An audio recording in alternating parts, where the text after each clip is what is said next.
माझ्याकडे एक खाकी चड्डी आणि एक पांढरा शर्ट आहे आणि त्यात बी बोचाव चड्डी फाटल्या.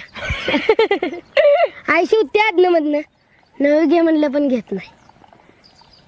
एकदा देवळीतनं कापडं काढताना आईच्या साडीला आतनं भोगळं पडलेलं बघितलं. नेसताना बरोबर दडी होती ती. लोकांस मी कधीच दिसलं नाही बघ. तेव्हापासून मला कधीच वाटलं नाही माझी चड्डी बोचाव फाटली. मोठा झालो ना आईला पहिली एक साडी घेणार आहे बघ. तुला पप्पा नाहीत ना म्हणून. असं बी काय केलं असतं रे. रोज पिऊन यायचं आईला लय मारायचं. असत्याला तेवढं सगळं पैसे घेऊन जायचं. काव काव उपाशी झोपायला लागायचं. पण आता आई आहे तर वाट तरी भरते. तो होता तेव्हा आई रोज रडायची पण आता अजिबात रडत नाही. माझ्या आईला रडवणार कुणीच नको आहे बघ. कारण मला कधीच रडू देत नाही.